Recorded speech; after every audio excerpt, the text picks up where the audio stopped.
Hey, Bills Mafia. We know there's only one topic every day. All Bills, all the time. And now Matt Bovee and Sal Capaccio are going really deep, talking Bills all year long, because it's always game day in Buffalo. Well, happy summer, everyone. The summer solstice is here and gone. It is now actually summer, not just feeling like summer, getting to summer. We're here. I don't want to fast forward too much, but obviously fall is when football is. At the end of summer is when training camp starts, really kind of the second third of summer, I guess. That's going to be happening in about a month, July 26th. The Bills will be opening training camp in St. John Fisher, and we're ready to talk about it all when that happens. In the meantime, we still got a lot to get to. In fact, the Bills making some news this week and still some stuff lingering from last week. Sal Capaccio here on It's Always Game Day in Buffalo. Thanks for joining me on the audio version, iTunes, Spotify, Odyssey app, wherever you find it. Of course, download, subscribe to the podcast. We appreciate it. And of course, on video on the Sal Sports YouTube page. If you haven't found either one, well, check it out and maybe you'll like one or the other, but we appreciate all of the different ways that you come and find us here. And of course, my co-host, Matt Bovee, normally here with me, but again, he's on paternity leave and he's going to be joining us as soon as he's ready to. So we'll just say it that way. And of course, being a new dad always has a lot of really cool things and parts to it. And we want him to enjoy that as much as possible. In the meantime, we had a couple special guests on the last episode and another special guest joining me right now. Welcoming in my friend from WROC-TV in Rochester. He is the sports director there. He's also one of the co-hosts of Buffalo Kickoff Live. You'll find me on there as well during the season across the state on, WIVB TV in Buffalo, WROC-TV in Rochester. Thad Brown. What's going on, buddy? What's up, Sal? Thanks for having me in, man. I appreciate it. Yeah, no problem at all. No problem. It is summer already, right? I mean, we wait all year, like December. I'm like, all right, come on, just get through December. Let's get to January. I kind of like take it in pieces. And I think March is like the end of the tunnel. It's not really, because it could still be cold in March and May and April and May here in Buffalo. But here we are, man. It's summer. It's awesome to feel like this in Buffalo. I think with our job, because we do so much with the Bills, and we're with that team, following them from day one of training camp all the way until whenever the playoff elimination happens or a Super Bowl happens. Summer is weird because it starts this week by the meteorological calendar, but for us it's over in a month, because by the end of July it's work season. Although the weather's still summer wise, all the vacation stuff for us is gone. The golf is significantly curtailed, so it just feels weird that summer's here and then it's going to be over in like 5.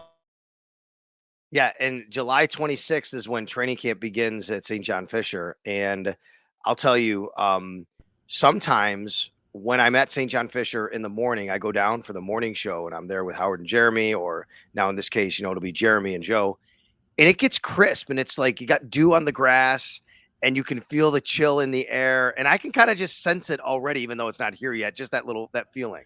Sal, for me, that's a great feeling, because to me, when I see the dew, that always makes me think of a good summer day that's coming, and more likely than not, when I see the dew, I'm probably putting a tee in the ground in the first hole somewhere and getting a golf round going underway. So every time that feeling, that environment, that look comes around, especially in Western New York, where we don't get that a whole lot. I mean, there's like 8 to 10 weeks of that every year. I love it. I revel in it. My favorite time of year. Speaking of golf, before we get to the Bills, you and I had a chance to play out at the Eric Woods Foundation, the Evan Wood Fund at Oshai Children's Hospital. They do a golf tournament. B&L Wholesale is the company that puts it on. It was out at Terry Hills in Batavia, and it was today, the day we're recording this, we were able to do that. And what happens on social media? You post something and it becomes about something else. So I asked everybody to critique all of our golf swings. The number one comment is about your calves. Yeah. The number one comment is, have you always had these big muscular calves? Yes. So it's a genetic thing. In fact, my brother did not get them. My sister did. And my sister every once in a while will say, I wish I had my brother's legs, which is hilarious to think about. Then on top of that, I played football. So, when you're in high school, you're building up all the muscles, and the calf muscles for me built up, quite nicely. It got to the point where a few years ago, one of the high school football teams in Rochester, because I go cover high school football games all the time. So one of the teams we would cover is Wilson, and a few of the kids from that team would then so I'd cover them on a Friday, and then on Saturday they might go scout the team they're playing the next week. They'd see me. They would call me Mr. Big Calves. That would be my name. Whenever they saw me, they say, hey, what's up, Mr. Big Calves? How you doing? I love it. Yeah, I mean, it's there are worse physical things to Yes. have people notice about you for sure. But yeah, the calves do stand out for me and always have. All right. Do you still do leg day at all?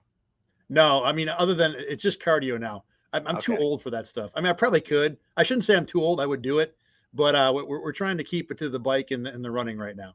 I totally get it, man. As a 50-year-old man now, I totally get it. Leg day has long passed me by. I don't do it anymore. I still lift, but it's like, I'll run for my legs. I can get my workout done that way. So, Mr. Big Calves, we might have to refer to him as that, and even change that banner down on the bottom. Our great producer Lucas Buckley will have to change that to Mr. Big Calves, sports director, WROC. It won't be brand new if you guys want to do that. It won't be something that's going to be a shock. It'll be people in Rochester know exactly what you're talking about for the most part.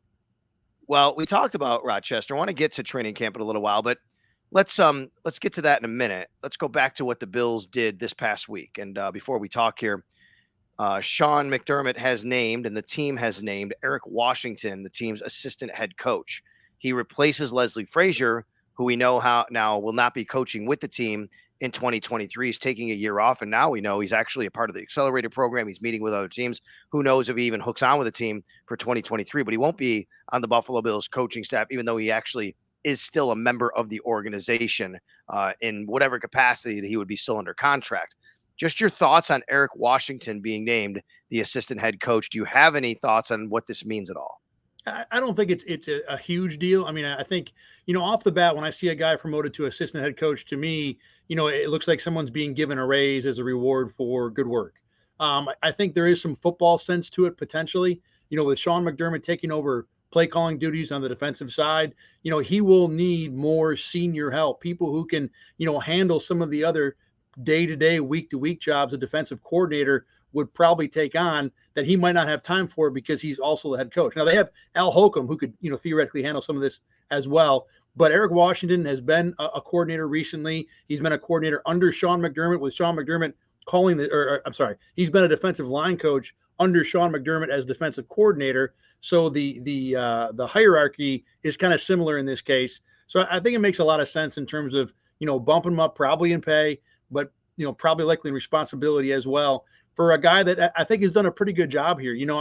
People talk about the growth of Greg Rousseau as a pass rusher. And to me, Eric Washington, I'm assuming, maybe Leslie Frazier too, but the way the Bills were able to get Greg Rousseau into positions to be dangerous, to threaten the quarterback, to get those sacks, to me, a decent amount of it was schemed up very smartly to be able to use the things Rousseau does well to get him in the backfield. So I think Eric Washington deserves some credit for that. And I've talked to a lot of the defensive linemen about Eric Washington. They rave about him. They love the fact that in Buffalo, they're able to pass rush their way. They're able to, when they want to get after the quarterback, they do it in a way that caters to their strengths. A lot of these guys, Jordan Phillips has told me, you go somewhere else, and he wouldn't name a particular team, but you go elsewhere in the league, and there are teams and defenses that will dictate a way you're supposed to rush, or, a way you're supposed to attack the quarterback. That doesn't happen in Buffalo. And as a result, these guys will just praise Eric Washington up and down. So, whatever the purpose of the promotion is from the Bills' point of view, from in that locker room, it is definitely one that the players will see as very merited. Yeah, I'm glad you said you think he's done a good job, because the reaction I got on social media from just posting that they made this move was pretty far and away negative, in the sense of people saying, what has he done?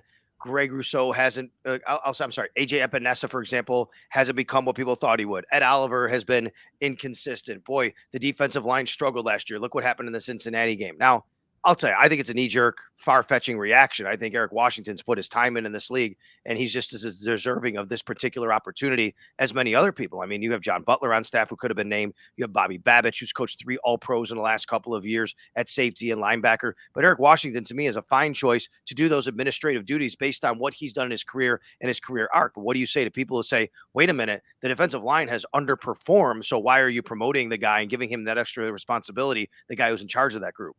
I think some guys have underperformed. Epinesa probably has not been where people would want him to be. Boogie Basham, same thing, probably has underperformed. But on the flip side, on top of Greg Rousseau, I really like what the Bills got out of Daquan Jones as a pass rusher last year. I did not think he would be that level of a threat to the quarterback.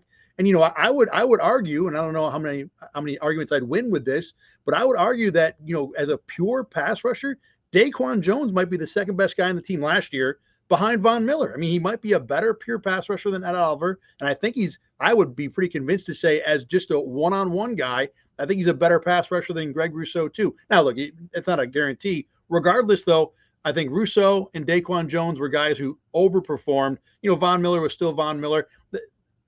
Eric Washington's not going to be perfect. He's not going to coach everybody up. And I don't think he's the best defensive line coach in the NFL. And I don't have a lot of experience with 80 of them. But I think by and large, he's done more good than bad. And I don't have a problem with this promotion at all. The thing the promotion represented to me and signified to me had nothing to do with Eric Washington. I'm happy for the man. I think that he's put in his time in this league, like I said. And we hear a lot of great things coming from the people he's coached and the people he's around and the other coaches.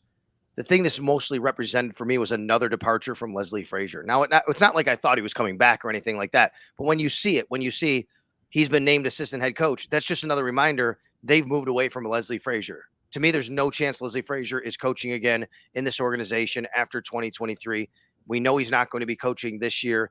I know that they've kind of hinted that he won't be back, but the door's always been kind of left open there. But this is another kind of reminder to me that they've moved away from Leslie Frazier. And it seems like the further we go in the offseason with Sean McDermott talking about calling the plays and the players talking about Sean McDermott calling the plays, we're getting further and further away as a reminder of Leslie Frazier is no longer here. Yeah, I think once Leslie Frazier started talking on his own with other teams, that to me was all the evidence I needed to see what the future of Leslie Frazier in Buffalo was, which is, and now look, like you said, the door isn't 100% closed and you never know. But to me, Leslie Frazier, in my mind, is a former Bills coach. This is not a guy that's coming back to be a coordinator or work in any capacity under Sean McDermott.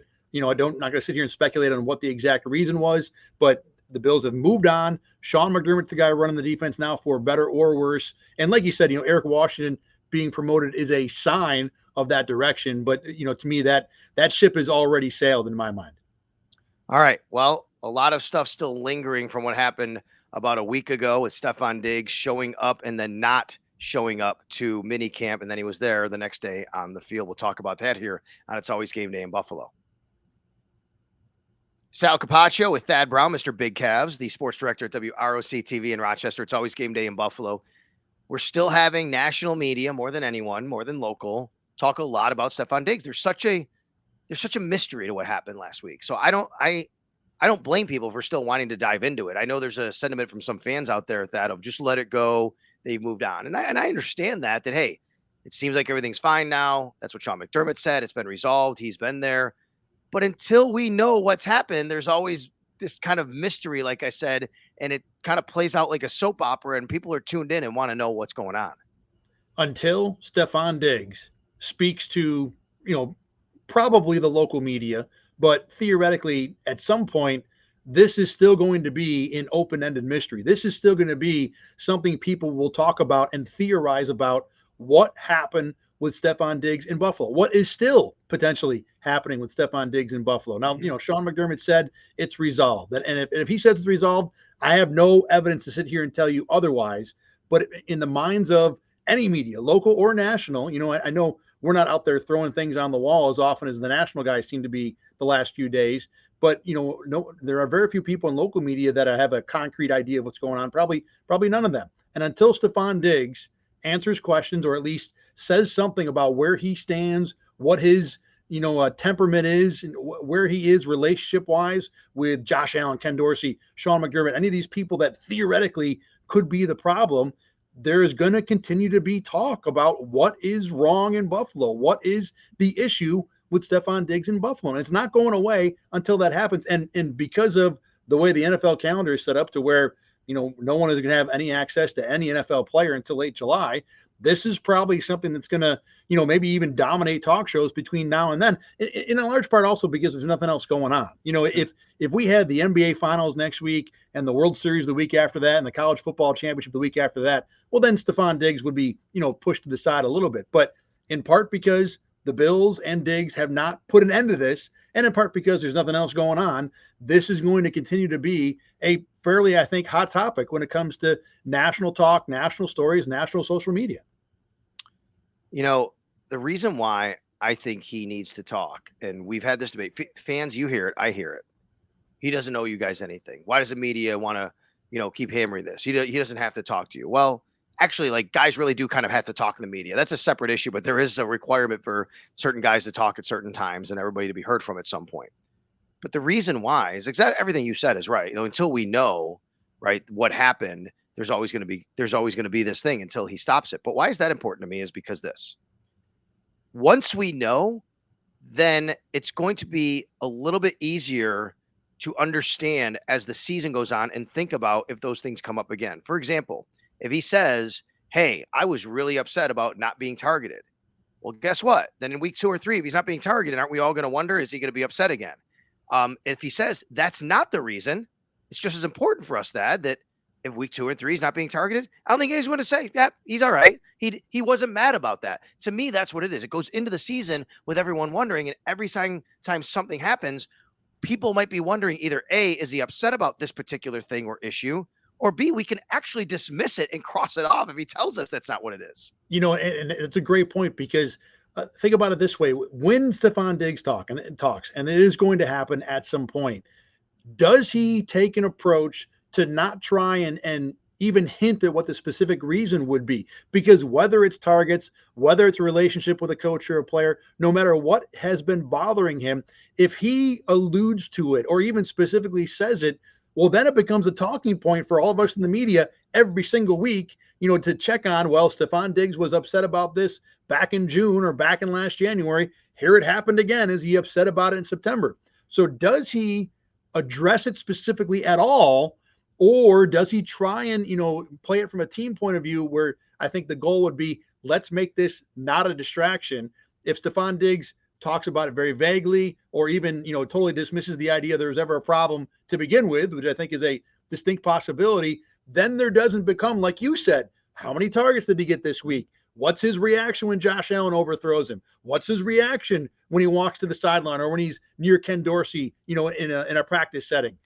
It allows the Bills and potentially Diggs to take whatever this is and push it to the side, depending on how he reacts to it. And I think Stefan Diggs is a smart enough guy to understand that what he says will have repercussions beyond just whenever that press conference is in likely late July or early August. So how he addresses this, might be even more important than when he does it or any specific problem he brings up. Nobody's going to deny that they have to have Stefan Diggs, right? He's such an integral part of what they do. Josh Allen said it. This doesn't work without 14. This doesn't work without Stefan Diggs. We all know that. But let's just take him out of the equation. Let's take a look at the rest of the receivers. I'm not saying if they go into a game like this, but what is your feeling about 2 and beyond, meaning Gabe Davis and what they have behind him? And you can include Dalton Kincaid here because he's going to act like a wide receiver. He's going to be in that flex tight end role. He's going to be in the slot. But they have Gabe Davis. They still have Khalil Shakir, obviously, from last year. And I say that as a reminder because we didn't hear from him a lot last year. He started to get targeted a little bit more down the stretch. But now Deontay Hardy, Trent Sherfield, and then Justin Shorter gets drafted. Really, it's those 5 guys, Davis, Shakir, Hardy, Sherfield, and Shorter, you're probably choosing from to talk about this particular point, what it looks like. I think there's a lot of potential there. There's a lot of possibility there. I mean, you go up and down that list. I love Dalton Kincaid as a first-round pick. I think this is a guy that can be an absolute weapon at the, tight end, hybrid receiver, whatever you want to call him. I think we've seen what Gabe Davis can do. I mean, the 200-yard playoff game against the Chiefs a couple of years ago, there have been moments where it looks like he can be a difference maker as a number 2 receiver. Deontay Hardy, I mean, this is a guy that can flat out fly. And the biggest issue with him so far has been injuries. When he's on the field, at least his most recent season, he was seemingly had the potential to be a pretty dangerous receiver. Even Trent Sherfield, a guy that's been, I think, generally a special teamer primarily. Last year in a Miami offense where you had, a quarterback at the top of his game, an offensive coordinator that knew what he was doing. This was a guy that was an effective receiver.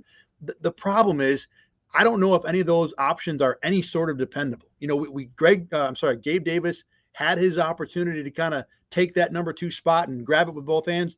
Didn't really do it last year. Talked about Hardy and the injury problems. Sherfield, he could still just be a career special teamer. I love Kincaid, but rookie tight ends, generally they top out about 600 yards, and that's like 40 yards a game. I don't know if that's going to be enough of an impact to really change what the Bills have behind Stefan Diggs. I'm encouraged that there are so many options. You would think at least one of those guys is going to pop and, overperform what probably the mean, expectations would be for that guy. But picking which one it would be, having confidence in any one of those guys to be able to elevate their game to what the Bills need to compete with, that trio that Cincinnati has. I can't sit here and say I feel good about it, but at least there are options. And I think all those options have an upper end, a ceiling that is encouraging going into the season. What's your personal feeling on Shakir? The way last season went, the way this season, the offseason has gone to bring in a few more guys, and what his role might be? I think he's a smart guy. I think he knows how to get open in zone coverage, but I think guys get drafted in the 5th round for a reason. Normally in the draft, the faster, taller, bigger guys, those are the guys that go early, the guys that coaches feel like they can mold. You got the physical skills. Let me teach you how to play the game. With Shakir, I think he knows how to play the game. I just wonder if he's too physically limited to be an overly effective receiver. I think this is a guy that's going to play a long time in the NFL. Yep. But is he more than a 4th receiver? Is he more than your 2nd slot guy? I'm not sure about that. And I put him in the same category, maybe less so than the other guys. I think, Kincaid and Hardy and Davis, I think those 3 guys have much higher ceilings than what Shakir has. I think Shakir is a pretty good floor, but if the Bills are going to go into this season and think, well, Khalil Shakir is the guy that's going to put us over the top, I think that's probably expecting too much of a guy who, again, was a 5th round pick. Thad Brown, he is the sports director at WROC-TV in Rochester. You can follow him on Buffalo Kickoff Live and find him there, I should say, throughout the season as well. I'll be on that show along with Josh Reed and Heather Prusak and Tim Graham, Matt Perino. We'll be bringing you that during the season. Matt Bove, not here, of course, WKBW TV, Channel 7 in Buffalo, sports director. So Thad is nice enough to join me on It's Always Game Day in Buffalo. And Thad is going to be all over training camp when the Bills get there in Rochester. Let's talk about that now. Can't wait for it.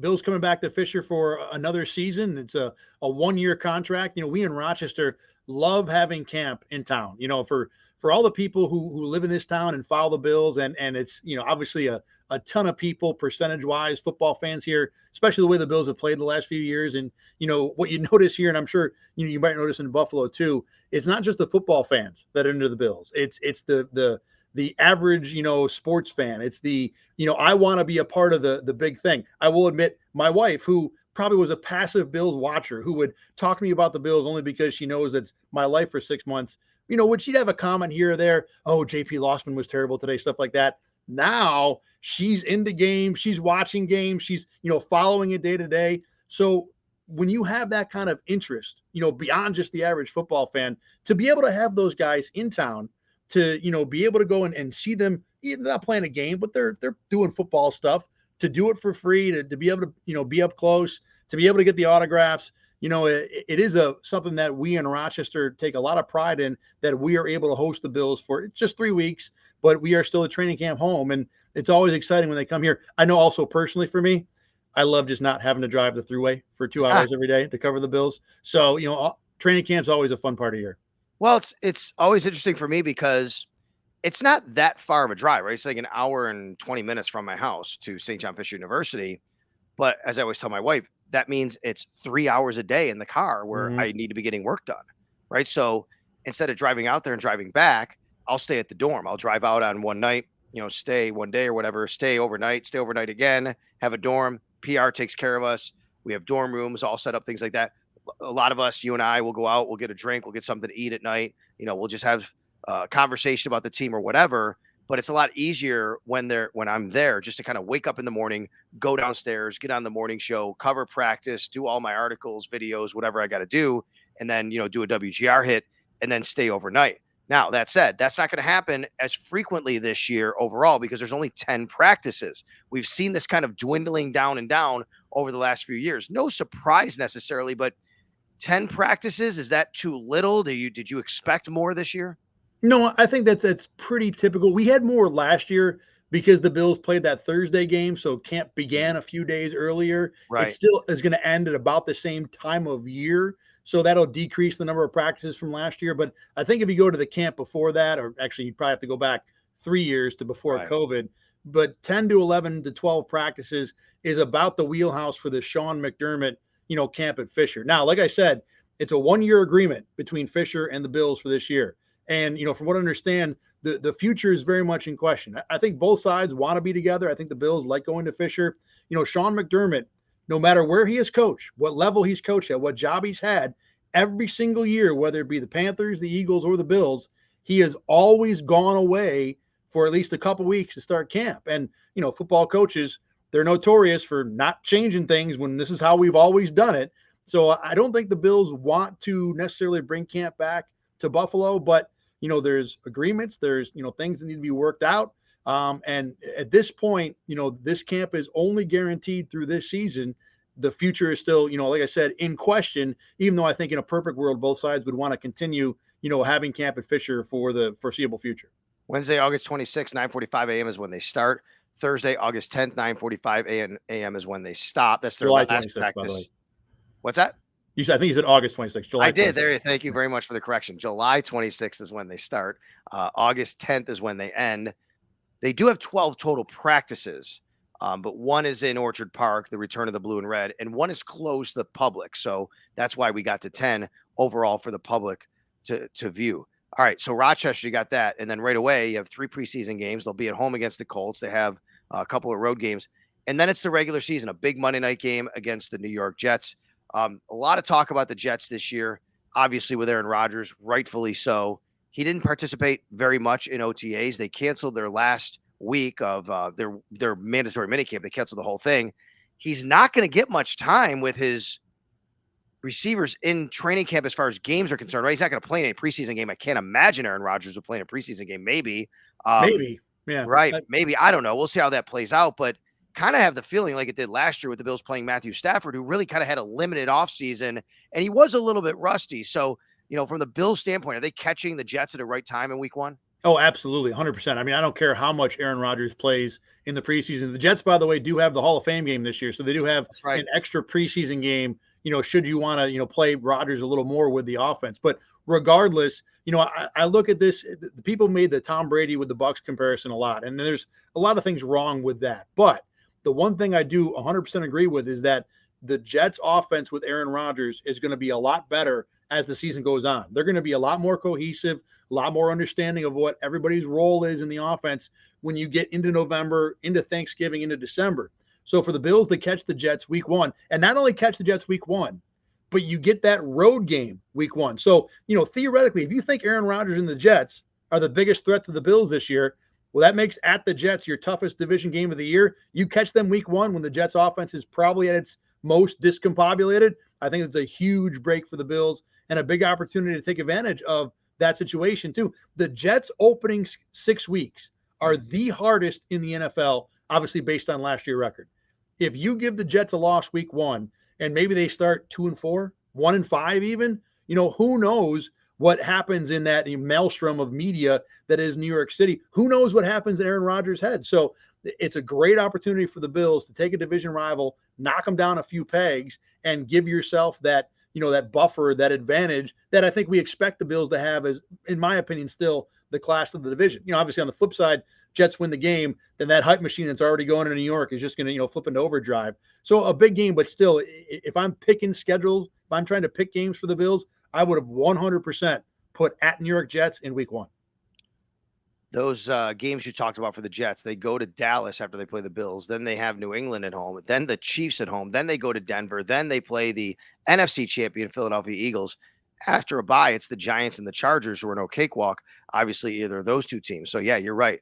That's 8 games total, but the first 6 before you get to the bye are pretty much a gauntlet. And then you have the Miami Dolphins making news this week. Unfortunately, Tyreek Hill in an incident in Miami under investigation. We'll see where that goes. But that being said, obviously a very big part of their offense. They've made some moves this offseason, especially the addition of Vic Fangio seems to be the one thing they've done that people are really, really excited about. But it all comes down probably to the health of quarterback Tua Tagovailoa. Is that the key for you? Like if you say, hey, if I told you right now, Thad, Tua is healthy for, 16, 17 games, does that make them a major threat to the Buffalo Bills versus maybe if he isn't?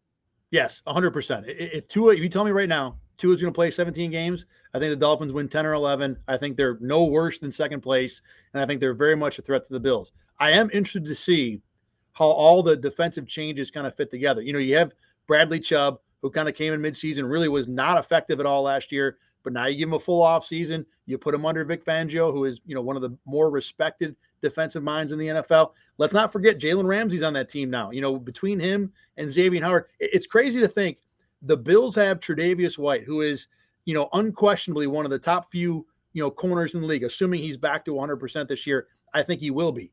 And yet the Bills, probably when you want to talk about corner tandems, might be a distant third in their own division behind Howard and Ramsey in Miami and behind Sauce Gardner and DJ Reed with the Jets. That's how good the corner position is in the division, and specifically, with the Dolphins, assuming Ramsey, I think, goes back to a level where we've seen him at before. He's not that old. I think he's 28. So this is not a guy who you would think would be, heading down the backside of his career already.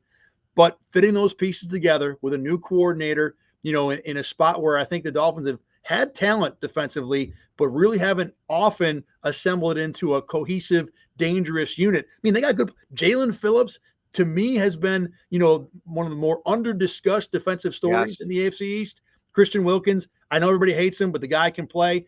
The safeties are very good, Javon Holland. So the Dolphins have players, and if Fangio puts them together, I mean, you think about the gauntlet of defenses the Bills have to face, and their defense is good too. But New England, Jets, Miami, I mean, there's not an AFC East division game this year where the defensive squad for either team is going to be, you could have 4 top 10 defenses theoretically in that division. So, there's potential there for Miami to be, a very, very good team on both sides of the ball. But again, back to your question, it's all about Tua. If he plays 10 games, if he plays 17 games, to me, those are 2 entirely different outlooks for Miami. I'm a big Jalen Phillips fan of myself. I just think he's a fantastic player, and you're right, he's on an ascension. Him and Wilkins, the 2 guys you mentioned, I thought would be fits for the Bills at the times both of those guys were drafted. Of course, the Bills did draft Jalen Phillips' teammate, Greg Rousseau, in that draft. When they took Greg Rousseau in the first round, Phillips had already gone to the Miami Dolphins. All right, I made a statement. I wrote on Twitter, Thad, I was not trying to troll Patriots fans, I promise. Now, it's not past me to troll Patriots fans. I'll do that. I'll tell you right now. I don't mind doing that. I don't mind ruffling feathers. But I wrote last week, the Patriots are the 4th best team in the AFC East. If they sign DeAndre Hopkins, they're the 4th best team in the AFC East. Do you agree with my statement?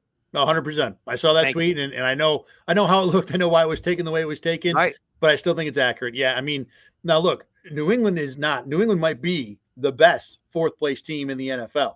This is still a team that can easily win 7 to 10 games, depending on how things break, schedule-wise, injuries, whatever, what have you. Mac Jones, I know people, kind of look down on him. I think he can play at an acceptable level. You want to throw the term game manager out, I'm probably fine with that. But with Josh Uche and Matthew Judon, the Patriots have the best pair of edge rushers, maybe until Von Miller's healthy, in the division. And, regardless of who's the best, who's second best, those 2 guys are still nasty. When you begin with that, you add in what Bill Belichick can do defensively. They've still got pieces in the secondary that are dangerous. New England's a good team, and I would pick them to finish 4th, but I can easily see things going wrong for either Miami or the Jets, probably more likely the Jets, to where New England could finish ahead of one or both. So, yeah, New England is the 4th place team in the division, the 4th best team, but they're a dangerous 4th place team that could easily figure into a wild card discussion, if things, again, do break right. Are they a threat to the Bills? I don't think so. They do not have the quarterback or the pieces. I mean, other than Ramondre Stevenson on offense, is there anything you're scared about? I mean, the big conversation with New England's offensive improvement centers around Bill O'Brien. If the guy's wearing a headset and that's your big improvement, I'm really not that overly concerned, especially where the Patriots offense was last year. I mean, they had corners, whether the Guyton was the guy against the Bills who scored a touchdown on a quick throw, corners who were their most dangerous offensive weapons. This is not an offense that scares anybody. Yeah, it's interesting you talk about O'Brien like that, and I'm thinking about the Fangio conversation. It's really the coordinators that are coming in on these 2 teams, Miami on their defensive side and New England on the offensive side, really that people are looking at as these big acquisitions and additions to see where the team can go. And then you have the Bills and Sean McDermott, right, calling plays, which is going to be interesting, a departure from Leslie Frazier and how that might change. And there's a big change in New York, obviously, with Aaron Rodgers. So this is an interesting division from that standpoint. And I agree with you. Yes, it comes off as, oh my God, here you go after Patriots fans again. But the follow-up to what I wrote is true, which is it's still a good team. Like, they can still win enough games. They can even compete for the playoffs. I just don't see them passing the Jets or the Dolphins unless either A, Tua just doesn't play enough games, or B, Aaron Rodgers doesn't stay healthy, which obviously is possible. Is that the big concern for the Jets, keeping Aaron Rodgers healthy all year? The one thing about the Jets that I don't think anyone has talked about that probably should be talked about more is that I don't think their skill guys are all that intimidating. Now, look, obviously Garrett Wilson, great first year. I mean, seems like the sky's the limit for that guy. But to be fair, it's one good year for a rookie. We'll see. There's been plenty of cases where rookies have an excellent first year. I mean, Elijah Moore in the same team the year before didn't play as well, but it fits the point I'm trying to make. Beyond that, what do the Jets have at receiver? I mean, Alan Lazard, probably a solid number 2 at best. Mecole Hardman, okay. Corey Davis, fine. I mean, there's no one in that group that's going to bother you. I like Ty Conklin as a tight end, but if he's better than 10th in the NFL, I think that'd probably be a reach. Breece Hall, if healthy, would be a fantastic weapon. But I compare what happened with Breece Hall to what happened with Saquon Barkley when he did his ACL, back in 2020. Barkley's 2021 season was not, and he was a shadow of himself. So expecting the Jets to get anything out of Breece Hall this year, I think is asking too much. So when you look at that skill group, it's Garrett Wilson and what? Now look, could Aaron Rodgers elevate all those guys and make them a little bit better to where they are dangerous? Sure. Could the Jets defense be so good that they don't have to have great skill guys because all they got to do is score 20 points to win a bunch of games? Absolutely. But, I don't think this skill group is anywhere near as good as it would need to be to where they are a bona fide Super Bowl contender. Again, it can happen. It's in the realm of possibility, but their skill guys underwhelm me too much to where I look at, they have Aaron Rodgers and they're all set. I think it's going to take a little more than that. All right, Thad, you've been to London. That's a great trip. We're all looking forward to going to London to cover the Buffalo Bills. But outside of that, what's your road trip this year you're most looking forward to from either a professional or personal standpoint? Well, I'm excited about LA and Miami, not in early September. Yes, I love it. That is going to be season. Last year, the Bills were the only NFL team that did not have a warm weather game or a dome game after Thanksgiving. Only team in the league. So every single game we did after Thanksgiving was outside and cold. Yeah. This year we get the flip side, and I think on top of that, personally, not having to work Thanksgiving, having the opportunity to be home for Christmas, catching that Saturday game was a huge break, I think, personally for us that weekend. So, those are the things that kind of stick out to me. London is the trip of the year. Beyond that, I mean, I'm looking to fill in the last few spots of stadiums I haven't been to. So for me, it's just Arizona, San Francisco, and DC, I think, are all I got left. So, oh, really? Hold on, because for me, it's Arizona, San Francisco, and Vegas. Oh, Vegas too. I haven't gone to Vegas. Okay. Yet. I'm like, wait a minute. You've been to Vegas? I was going to ask because if you had the other two, we would have knocked those off during the COVID year. Remember we had that conversation playing golf where you looked at me and you said, which would you pick? Would you rather have no football and then slide that whole schedule next year so we can travel the whole thing, or have football? And I kind of laughed and said, I'd rather have no football, because we really wanted to take all those trips that year when it was Arizona, San Fran, and Vegas on the road. But yeah, so hopefully we'll get another chance at those three. And for whatever reason, I've missed DC, over the years. But when I look at trips, those are the places I like to go. Seattle is a place I love to go, not just for the stadium, but for the city. I like Nashville, but we've been there so many times. It's kind of, run its course with me. Those are the trips that would get me excited. Beyond that, I mean, look, a lot of the cities have things I like and look forward to, stadiums too. But, outside of London this year, there's not a game in particular because of where I'm going that I think has me overly interested. By the way, have you looked at next year's away schedule? These things are determined. I'm not trying to get a year and a half ahead, folks. Okay. But it is interesting. Next year they do. We do things like this all the time. Go ahead. Yeah. Right.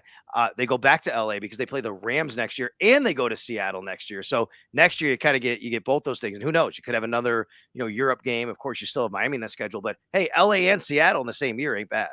Yeah, that'll be a good year. I mean, there's always good years. I mean, there's very rarely a season where you're like, oh, what are we doing? We're doing Cleveland and the Jets, and that's it. There's always a fun place to go, and it is nice to be able to see these different stadiums, and especially with the Bills, especially with the Bills building a new stadium. Yep. I've definitely noticed a little more about where's the locker room located? How are the luxury suites positioned? Where what is this arrangement? What is the architecture like? It's fun to kind of dive into a little of that and then compare it to what the Bills are planning for 2026 in Orchard Park.